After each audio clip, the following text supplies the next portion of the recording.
درود شنوندگان گرامی، راغبان ادبیات،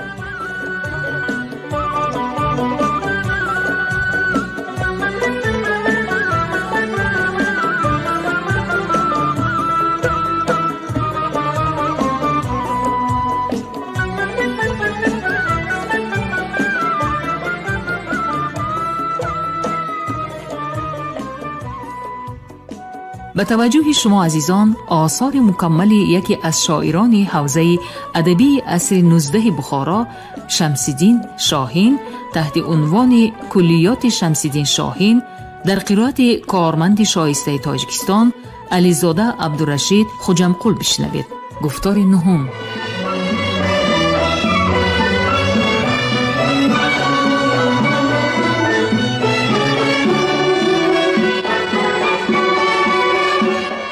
شناخت و بزرگداشت گذشتگان ملت یکی از عنصرهای افتخار وطنداری به شمار می رود.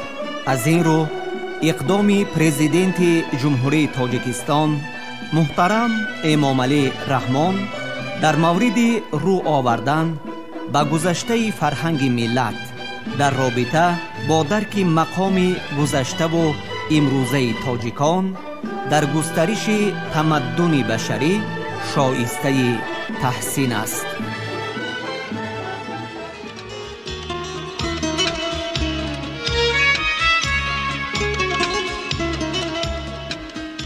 دایره ادبی خطلان زمین در عصر 19 و ابتدای عصر 20 شاعران زیادی را به کمال رسانیده است. اکثر آنها در بخارا تحصیل کرده سپس به زادگاه خود برگشتند و به حیات ادبی خطلان وارد گشتند. ناصح کولابی، حاجی حسین کنگورتی، رحیمی، حاجی محمود خواجه بلجوانی، ملا رجب، میرزا قدم مجرم راغی، مزراب خان خاطری و باز بسیار دیگران از آن جمله اند. این شاعران در رشد و تکامل ادبیات این دوره حصه بی‌نظیر خویش را گذاشته با آثار گرانبهای خود در بلند بردن ذوق معنوی اهل جامعه تأثیر مثبت رسانیده اند.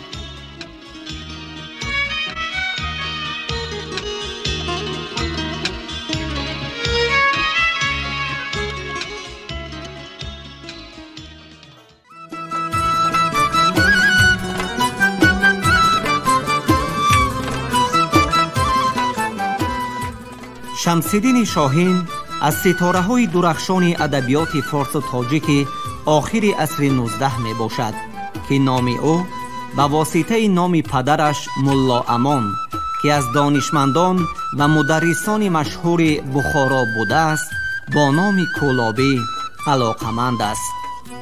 استاد صدرالدین عینی در نمونه ادبیات تاجیک چنین فرمودند: پدر شاهین ملا امان نام کولابی است. از وطن اصلیش به نیت تحصیل علم به بخارا آمده در اینجا توطن و ازدواج کرده. شاهین در بخارا تولد یافته و کسب و کمال نموده است.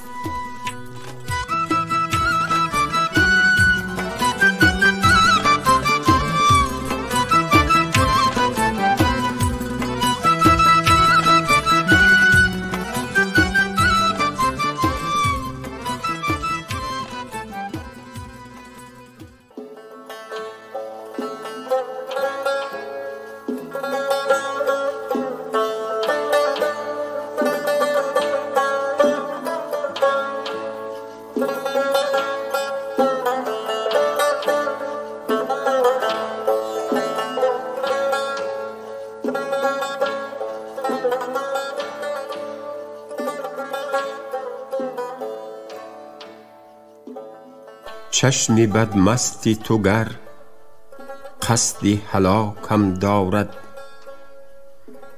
لیک مژگانی تو در سایه تاکم دارد.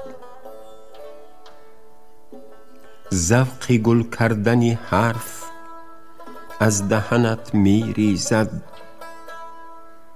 تا کجا خواست سری فطرت به مغاکم دارد. طرز شوخی بنگر، مردم و آن طفل هنوز بازی بوالعجب بر سری خاکم دارد. نکشم تهمت کثرت که ز آلایش غیر، صیقلی مهر تو چون آینه پاکم دارد. نثر تلقین حریفان نشنود آن که بناز، گوش بر زمزمه نغمه راکم دارد. از سرا دمدمه تا فرق ثریا چیدم، گر سمک تنتنه تا اوج سماکم دارد. طعنه شاهین به شقایق زندم داغ جگر، خنده بر جیب جنون سینه چاکم دارد.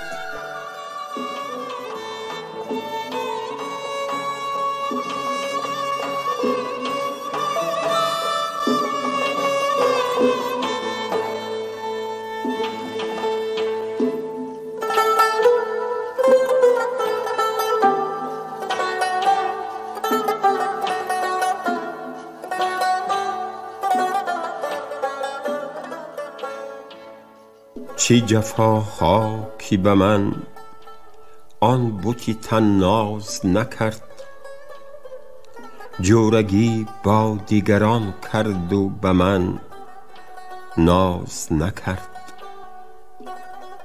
هیچ گاهی نشدست این که به اغوای رقیب، هر کجا دیده مرا عربده آغاز نکرد.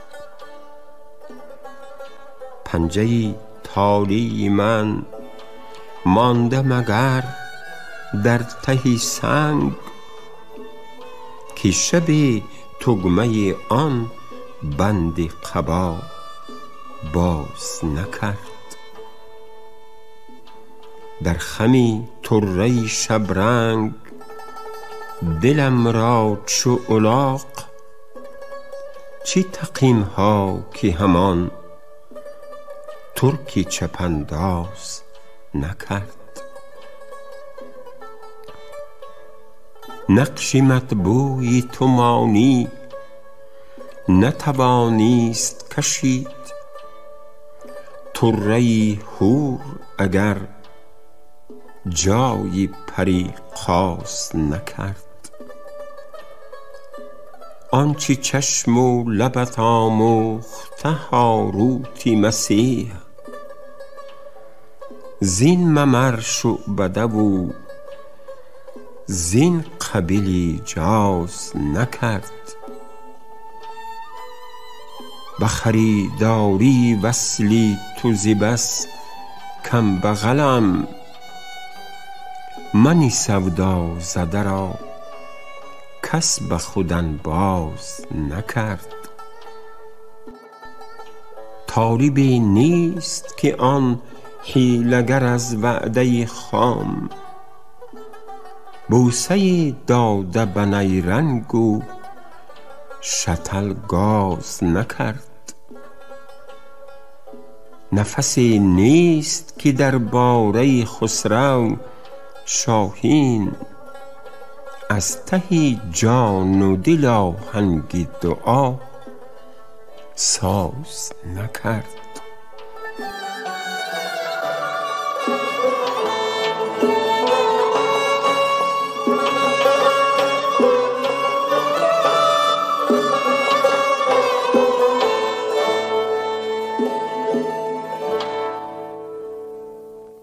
مرا به خاطر از این نوع آرزو گذرد،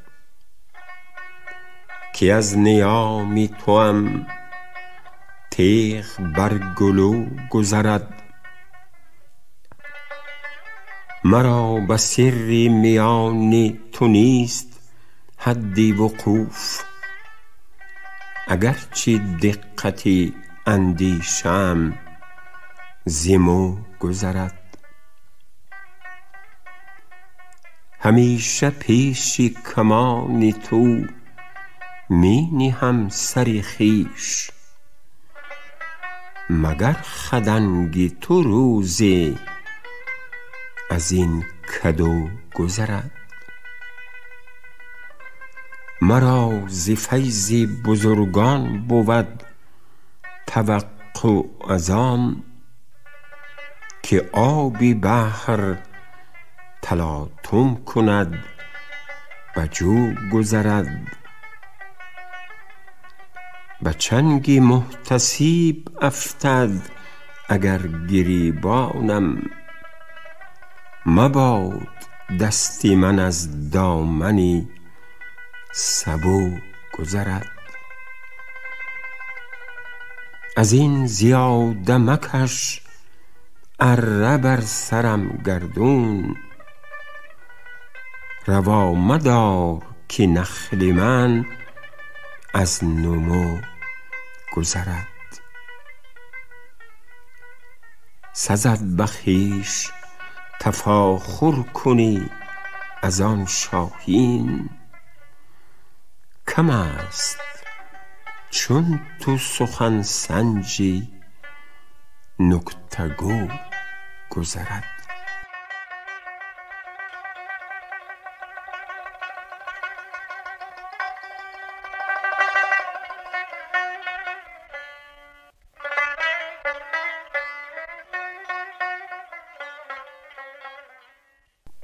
آه از آن چشم که تیغی نگهش خون ریزد،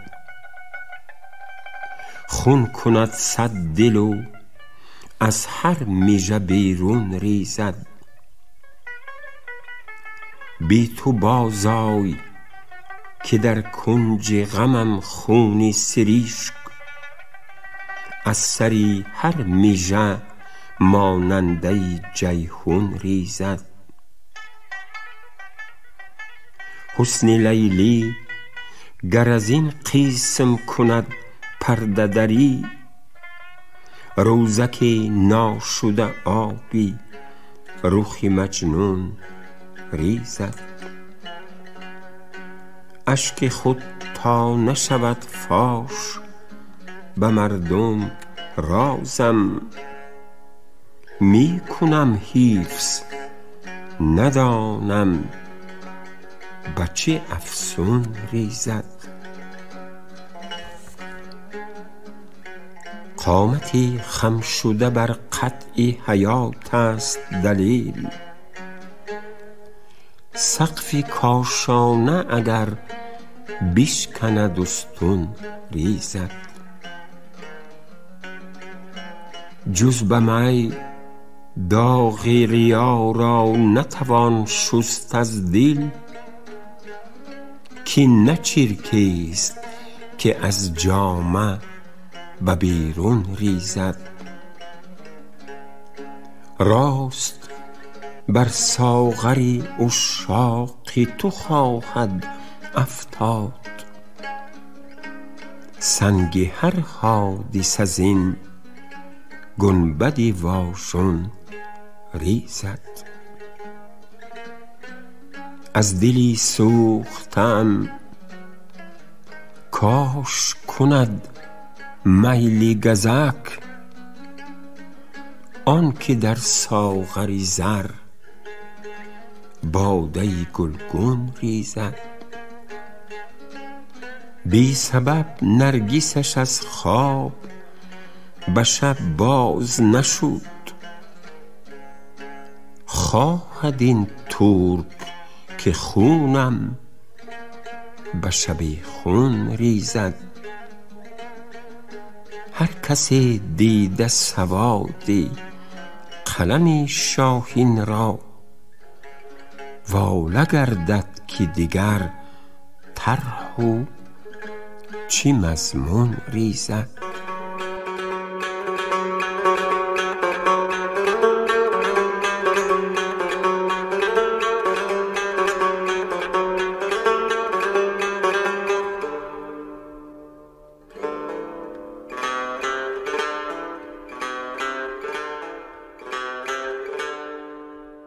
یا ربان ابروی پیوسته سلامت باشد،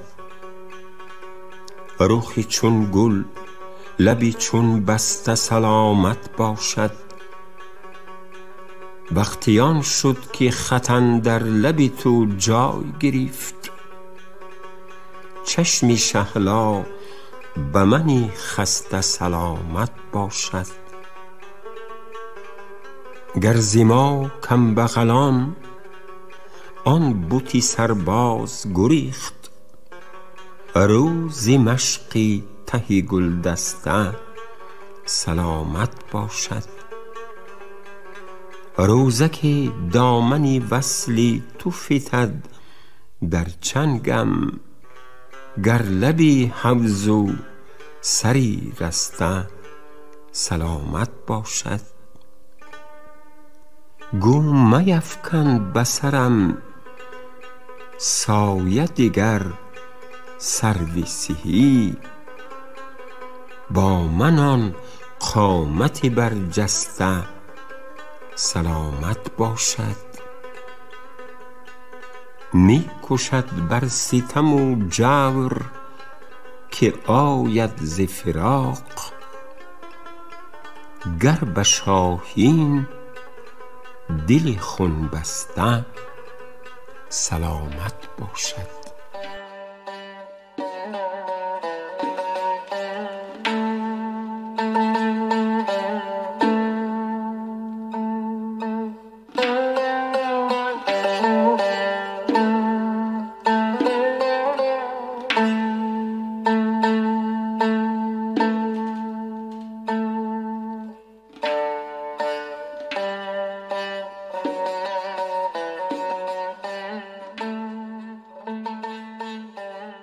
به پای سروی چمن آب اگر روان باشد،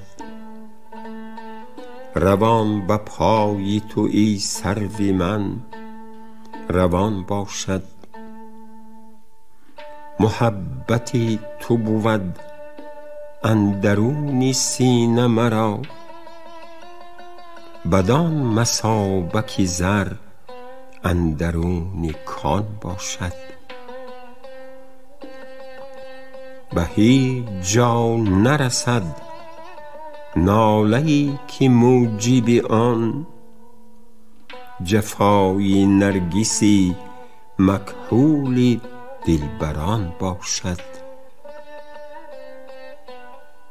بپوش چهره ز اغیار زان که چهره خوب، همان به است که از چشم بد نهان باشد. اگر ز عرش برین بگذرد سزاوار است، سری که فرش برین خاکی آستان باشد. بیا که به گل روی تو کنج زندان است، اگرچه کلبه من صحن بوستان باشد. به یک دو روزه جفایی که از تو شاهین دید، دل از تو بر نکند شاید امتحان باشد.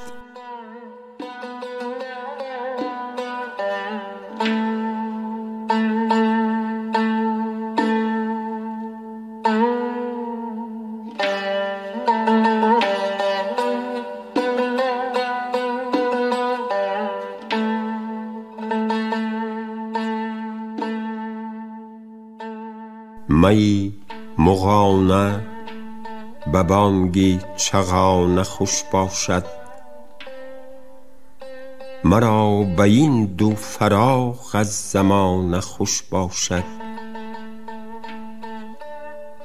رواق و منظری چشم و دل است آماده، کرم کنی و نیاری بهانه خوش باشد.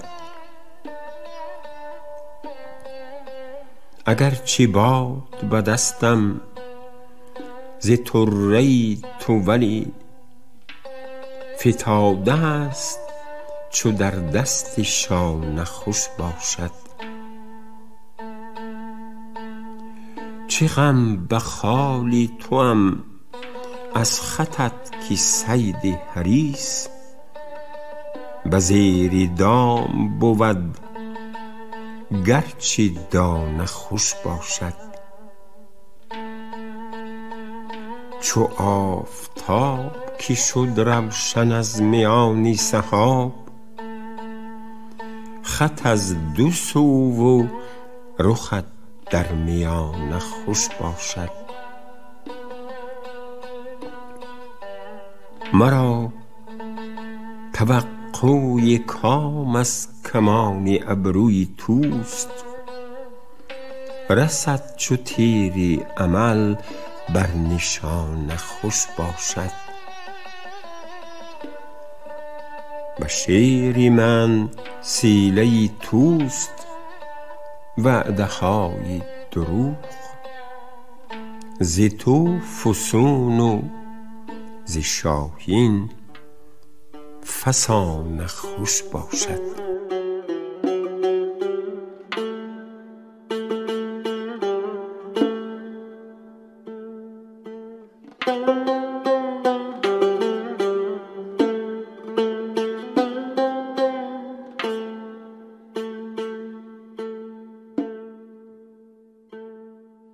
تا لعل تو را خنده به هنگام غضب شد،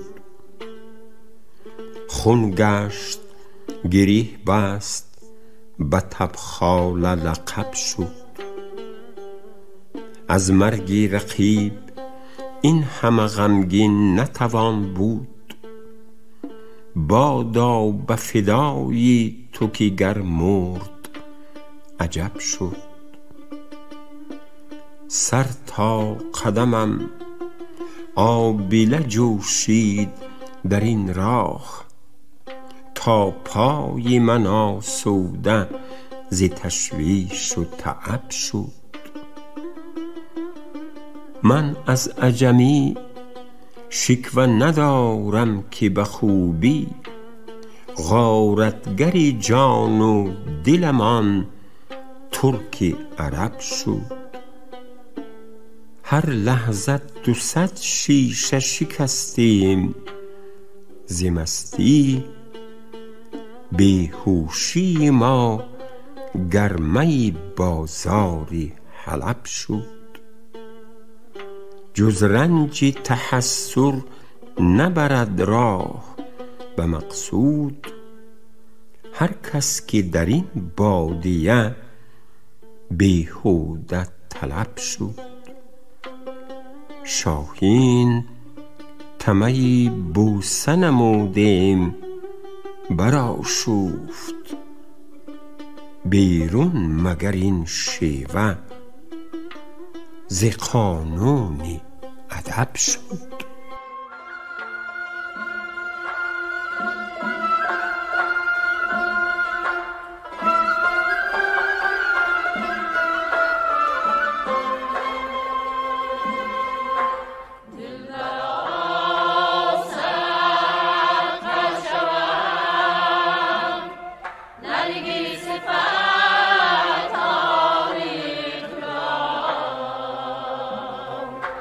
Dilbara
شنوندگان ارجمند، شما گفتار نهم را از روی کلیات شمس‌الدین شاهین در قرائت کارمند شایسته تاجیکستان علیزاده عبدالرشید خوجمقل شنیدید. کارگردان گفتار شیرعلی نغزلی، صدابردار کریم طالبوف. تا برنامه‌های دیگر روح بالیده، خاطری جمع و تندرستی تمنا می‌کنیم.